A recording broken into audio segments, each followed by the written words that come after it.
Hello friends, आपका स्वागत है। आज हम एक नए टॉपिक के साथ आए हैं। हमारा नया टॉपिक है राज्य के नीति निर्देशक तत्व। बात करते हैं कि ये राज्य के नीति निर्देशक तत्व हैं क्या। तो राज्य के नीति निर्देशक तत्व होते हैं कि राज्य के द्वारा अपने राज्य के नागरिकों के लिए अपनी इच्छा अनुसार सामाजिक और आर्थिक रूप से कल्याणकारी चीज़ों की स्थापना करना, समानता बनाए रखना, ये चीज़ें हैं राज्य के नीति निर्देशक के अंतर्गत। तो आइए हम लोग देखते हैं राज्य के नीति निर्देशक चीज़ें कौन से भाग में है, कहाँ से लिया गया, उसकी प्रकृति क्या है, कहाँ से कहाँ तक अनुच्छेद है, विधिक स्वरूप क्या है। तो हम लोग सबसे पहले देखते हैं कि संविधान है, राज्य के नीति निर्देशक तत्व है क्या। संविधान सभा द्वारा सरकार को दिया गया वह सकारात्मक निर्देश है जिसका पालन करना नीति निर्माण के लिए किया गया है। यह लिया गया है आयरलैंड से। कहाँ से लिया गया है? आयरलैंड से। इसका उद्देश्य क्या है? इसका उद्देश्य कल्याणकारी राज्य की स्थापना करना, सामाजिक और आर्थिक लोकतंत्र की स्थापना करना। किसका? राज्य की नीति निर्देशक तत्व। राज्य सरकार का काम है कि कल्याणकारी राज्य की स्थापना करना और सामाजिक आर्थिक लोकतंत्र की स्थापना करना। ये कौन से भाग में रखा गया है? तो ये भाग 4। और यह राज्य दावा करता है, हम मतलब जनता इस पे दावा नहीं कर सकती, लेकिन राज्य इस पे दावा करेगा। इसकी प्रकृति कैसी है? सकारात्मक है। अनुच्छेद क्या है? ये 36 से 51 तक की अनुच्छेद है इसमें। और विधिक स्वरूप कैसा है? अपरिवर्तनीय। कानून इसे लागू नहीं कर सकता। आप सोचें कि हम राज्य नीति निर्देशक तत्व को, डीपीएसपी को हम कानून के माध्यम से लागू करा लें, तो ये नहीं है। ये राज्य सरकार चाहेगी तो आपको मिलेगा, नहीं चाहेगी तो नहीं मिलेगा। लेकिन यह राज्य सरकार का दायित्व है कि वो आपको कल्याणकारी राज्य और सामाजिक आर्थिक रूप से समानता दिलाएगी। अब हम लोग चलते हैं कि हमारा अनुच्छेद को हम लोग, तो हमारा अनुच्छेद 36 क्या कहता है? राज्य की परिभाषा। जो अनुच्छेद 12 में है वही परिभाषा यहाँ 36 में है। उसके बाद है अनुच्छेद 37। ये क्या कहता है? डीपीएसपी अपरिवर्तनीय होगा। कैसा होगा? अपरिवर्तनीय होगा। उसमें क्या कहा गया है? शासन में मूलभूत कानून योजना बनाने पर डीपीएसपी को ध्यान देना होगा। शासन को मूलभूत से कानून योजना बनाने पर डीपीएसपी का ध्यान रखना होगा। अनुच्छेद 38 क्या कहता है? 38 में हम लोग 2 क्लास पढ़ेंगे, 38 ए और 38 बी। 38 ये क्या कहता है कि राज्य सामाजिक आर्थिक राजनीतिक न्याय सुनिश्चित करेगा। राज्य क्या करेगा? सामाजिक आर्थिक राजनीतिक न्याय सुनिश्चित करेगा। 38 भी, राज्य आय सुविधा अवसर की असमानता को समाप्त करेगा। मतलब सभी लोगों के लिए आय सुविधा अवसर को समानता देगा, किसी में ऊंच नीच का भेदभाव नहीं करेगा। उसके बाद आता है अनुच्छेद 39। 39 में हम लोग कई क्लास पढ़ेंगे। क्लॉज 39 ये, राज्य स्त्रियों एवं पुरुषों को आजीविका के साधन उपलब्ध कराएगा। यह जोड़ा गया था 42वां संविधान शोधन 1976। न्याय, समान न्याय और निःशुल्क कानून सहायता भी प्रदान करेगा, इसी में ये जोड़ा गया है। साथ में 39 भी है, देश के संसाधनों का जनहित में प्रयोग करेगा। देश के संसाधनों का जनहित में प्रयोग कराएगा। 39 सी है, आय संपदा का संकेंद्रण नहीं करेगा। 39 डी, स्त्रियों एवं पुरुषों को समान कार्य के लिए समान वेतन दिया जाएगा। 39 सी, राज्य के नागरिकों को स्वास्थ्य की रक्षा करेगा।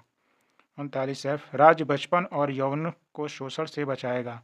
ये 39 अनुच्छेद में दिया गया है इतना, जो स्त्रियों पुरुष राज्य के प्रति राज्य सरकार क्या करेगी क्या नहीं।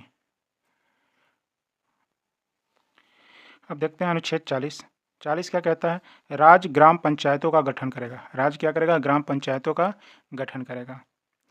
अनुच्छेद 41, कुछ दशाओं में काम पाने का अधिकार, वृद्धावस्था, बेरोजगारी, दिव्यांगता। अनुच्छेद 42, कार्य न्याय संगत मनोवोचित दशाओं से परिपूर्ण प्रसूति सहायता। प्रसूति सहायता भी क्या करेगा सरकार? अनुच्छेद 42 के तहत देगा। अनुच्छेद 43 कहता है निर्वाह मजदूरी लघु एवं कुटीर उद्योगों का विकास। भाई जीवन निर्वाह करने के लिए लघु उद्योग और कुटीर उद्योग का क्या करेगा? व्यवस्था करेगा राज्य सरकार। अनुच्छेद 43 का लघु एवं कुटीर उद्योगों में मजदूरों को भागीदारी बनाएगा। 43 का लघु एवं कुटीर उद्योगों में मजदूरों को भागीदारी बनाएगा। 42वां संविधान शोधन 1946 में जोड़ा गया। 43 क्या कहता है? राज्य सहकारी संस्थाओं का विकास करेगा। 57वां संविधान शोधन 2011 द्वारा जोड़ा गया था 43 ख, सहकारी संस्थाओं का विकास करेगा। अनुच्छेद 44 क्या कहता है? राज्य एक समान नागरिक संहिता लागू करेगा। 44 में लिखा गया है एक समान नागरिक संहिता लागू करने के लिए। उसके बाद है अनुच्छेद 45 6 वर्ष से कम आयु के बच्चों को राज्य निःशुल्क शिक्षा एवं पोषण की व्यवस्था करेगा। 45 में क्या है, 6 वर्ष से कम आयु के बच्चों को निःशुल्क शिक्षा व पोषण की व्यवस्था करेगा, जो वर्तमान में एक तरीके से देखा जाए तो आंगनवाड़ी केंद्र जो है। अनुच्छेद 46 राज्य ST दुर्बल वर्गों के सामाजिक, आर्थिक और शैक्षणिक कल्याण के लिए कार्य करेगा। अनुच्छेद 47 क्या है, राज्य पोषण स्तर को ऊंचा उठाएगा एवं जितने भी मादक पेय पदार्थ हैं उनके उत्पादन व बिक्री पर प्रतिबंध लगाएगा। अनुच्छेद 48 राज्य कृषि एवं पशुपालन का विकास करेगा तथा दुधारू जीव जंतु विशेषकर गाय के वध पर निषेध करेगा। दुधारू गाय और जीव जंतुओं पर प्रति निषेध लगाएगा कि भाई आप उसे मारेंगे नहीं, उसका वध नहीं करेंगे। अनुच्छेद 48 सांप्रदायिकता को दर्शाता है। अगर आपसे क्वेश्चन आता है वह कौन सा अनुच्छेद है जिसमें भारतीय संविधान की सांप्रदायिकता को दर्शाई जाती है, तो अनुच्छेद 48 है। अनुच्छेद 48 का राज्य पर्यावरण का संरक्षण, जैसे पहाड़, झील, झरना, नदियाँ, ये 42वां संशोधन 1976 में जोड़ा गया था। अनुच्छेद 49 क्या कहता है, राज्य राष्ट्रीय महत्व स्मारकों का संरक्षण करेगा। जितने भी राष्ट्रीय महत्व स्मारक हैं उनकी रक्षा कौन करेगा, राज्य करेगा, 49 अनुच्छेद के अंतर्गत। अनुच्छेद 50 क्या कहता है, राज्य कार्यपालिका और न्यायपालिका का पृथक्करण करेगा। सरकार क्या करेगी, राज्य क्या करेगी, कार्यपालिका और न्यायपालिका को अलग रखेगी। अनुच्छेद 51 राज्य अंतर्राष्ट्रीय शांति स्थापित करेगा। राज्य क्या करेगा, अंतर्राष्ट्रीय शांति को स्थापित करेगा। ये 36 से लेकर 51 तक का अनुच्छेद था। अब आता है कि नीति निर्देशक तत्वों का विभाजन। तो नीति निर्देशक तत्वों का विभाजन 3 रूप में हुआ था, एक समाजवादी, एक गांधीवादी, एक उदारवादी। तो पूछा जाता है समाजवादी में कौन कौन से अनुच्छेद आते हैं, तो अनुच्छेद 38, 39, 39 का, 41, 42, 43, 43 का और 47 का, इतना जो अनुच्छेद है वो समाजवादी में आता है। गांधीवादी में क्या आता है, 40 आता है, 43 आता है, 43 का आता है, 46 आता है, 47, 48, ये गांधीवादी में था। उदारवादी में क्या आता है, 44, 45, 48, 48 का 49, 50, 51, इस तरीके से ये आता है।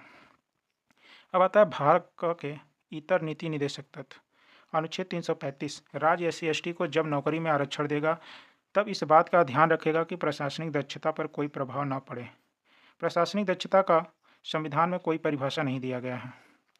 अनुच्छेद 350 का में क्या कहता है, राज्य भाषाई अल्पसंख्यकों को उनकी मातृभाषा में प्राथमिक शिक्षा उपलब्ध कराएगा। अनुच्छेद 351 में राज्य हिंदी भाषा के विकास के लिए प्रयास करेगा। ये हमारा पूरी तरीके से राज्य के नीति निर्देशक तत्वों को हमने समझा है। अगर दोस्तों वीडियो आपको पसंद आता है, ऐसे वीडियो आप और चाहते हैं कि कम समय में हमें बहुत अच्छे कंटेंट मिल जाए, तो आप हमें ज्वाइन कर सकते हैं। Thank you.